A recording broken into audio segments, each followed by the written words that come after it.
Diddy trial, day 5. The weather is awful. I'm clenching an umbrella between my legs right now, so bear with me here. But Cassie is still on the stand being cross-examined. And just a warning, it's been a few days of cross, so what I'm about to say, just again, I'm reporting it. Don't get mad, but this is what's going on.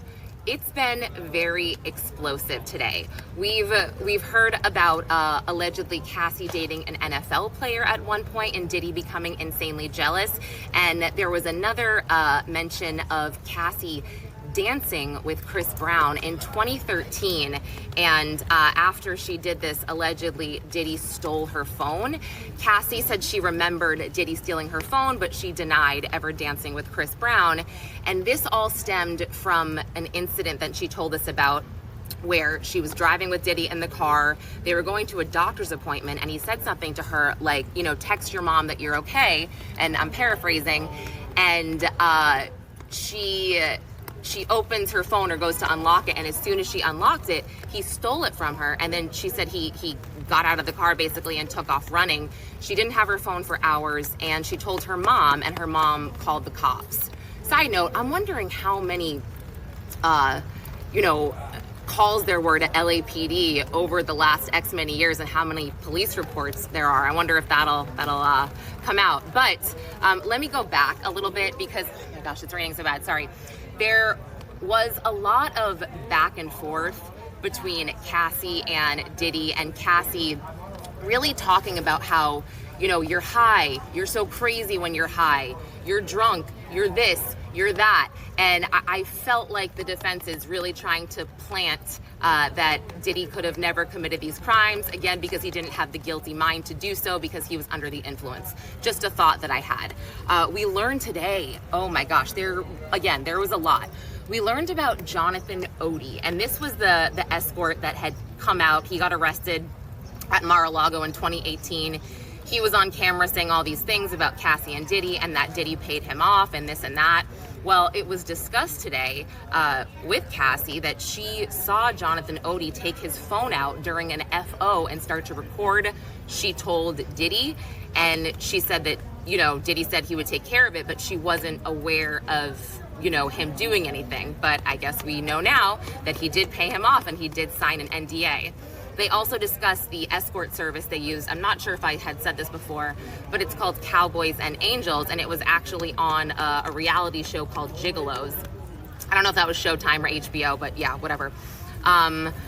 They really are spending a lot of time trying to discredit Cassie. There's a couple things here. So Cassie had testified during direct about an alleged rape that happened in 2018. She said it was in August. Well, they pulled up transcripts and her lawsuit, her 2023 lawsuit, where she said that it happened in September of 2018. And this was after Diddy returned from Burning Man. And during direct, she said that the rape occurred in August again, and that night he was trying to convince her to go to Burning Man. Then they showed us text messages between Cassie and Diddy from August of 2018, where he says to her, or she texts him with a heart, and this is like a day or two after they went to that dinner, and then he allegedly raped her. And sorry, is it loud? I hope it's not. She texted him with a heart, and he said, "I'm sorry that I've fallen off." Again, paraphrasing, "I didn't turn you on last night or the other day." And you know, she's responding, and they're having a conversation like all is well. And then they go to another friend's birthday party a few days later. So again, poking a lot of holes. And then there was something wild, a recording that we heard that I thought was super wild.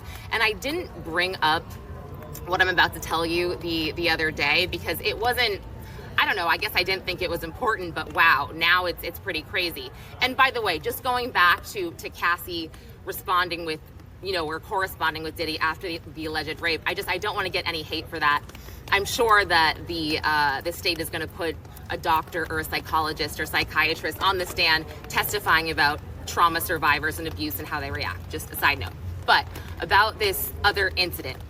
So during direct, Cassie had said that she was in Atlantic City hosting a bunch of parties, and a guy named Sujit that they knew, I don't know who Sujit necessarily is, He said that he had a video of Cassie touching herself or doing something, you know, during an FO, and she flipped out and she told Diddy, and he wasn't in town. I believe he was in California or somewhere else. Don't quote me on that, but he was not in Atlantic City and he was not in town. Hold on, I'm standing up. My legs are killing me. I'm gonna try to cover my notebook. So she told him, and he says, you know, don't let him out of your sight. Like, try to get this video. He's freaking out as well. So during direct, she said that when Diddy flew back to New York, they held a meeting with Sujit and you know, someone else. And these are my words, not hers.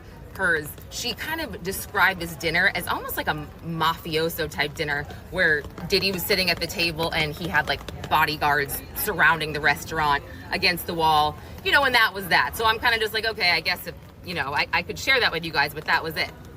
Well, we got a lot more context today when the defense actually played a recording of Cassie. She recorded it herself because, again, you know, Diddy said, don't let him out of your sight, you know, do whatever you can. She recorded herself confronting Sujit. And Sujit sounds very drunk. He says he has this video. She says, show it to me. It starts off fine.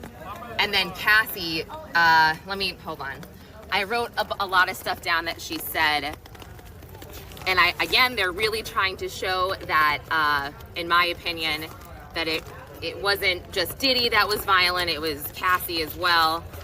Where is it? So we hear this recording and she says, here it is. I will kill you right now. I will hide you. I will kill you and put you in the effing dirt. I will kill you and I will kill you again. And she says, you're playing games. All the friends are leaving. I've never killed anyone, but I will kill you. I don't care. You're playing games. I'm going to. And then she says, it's not going to be my hands. Someone else is going to do it. Blood won't be on my hands. And then the defense made sure to tell us that he was in California when this happened. So I know what they're trying to do. Again, it seems like they're dragging Cassie through the mud here. And when I said that his attorney was, you know, strategic yesterday, Nicole Esteveo, and being kind and not badgering Cassie, that seemed to dissipate a little bit today. At one point, they're talking about Cassie going to rehab in 2023, and she went to somewhere called Willow House. And Esteveo says, you know, you looked at the website, right, before you went to rehab? And Cassie's like, I don't know, I don't remember. And then she made a comment like, well, surely if you left your children for 45 days, you would have looked at the website ahead of time. Objection. And then before the judge could even say sustained, she's like, withdrawn. So it was getting a little spicy. And just about this rehab, they were talking about, the rehab, and basically that it wasn't just for drugs and trauma, it was a lot more than that. She had some type of neurotherapy that would help her cope with trauma. She had sessions where she would basically, relive some of the trauma and complete it. And then they made sure to share that she was taking some kind of drug. I think it was, it started with an S. I gotta find it. It'll take me a minute to find it. It's so crazy out here. Suboxone. She was taking something like that, but not when she got to this rehab, prior to that. Let me see. Yeah, I mean, there was a lot this morning. I feel like if I'm leaving anything out, I'll do another update at the end of the day, but my notepad is soaking wet. It's disgusting out here. Let me think. Yeah, I think that's all for now. I'll leave it at that for now, and if I forget anything later, I'll let you know. Oh, there was, it's just wild when you hear these evidentiary hearings in the morning before trial starts, and they're arguing about evidence being let in, and then like hearing a federal judge say the term freak off, I will just never get used to it. It's so weird. But anyway, I will post more later. Thanks for watching.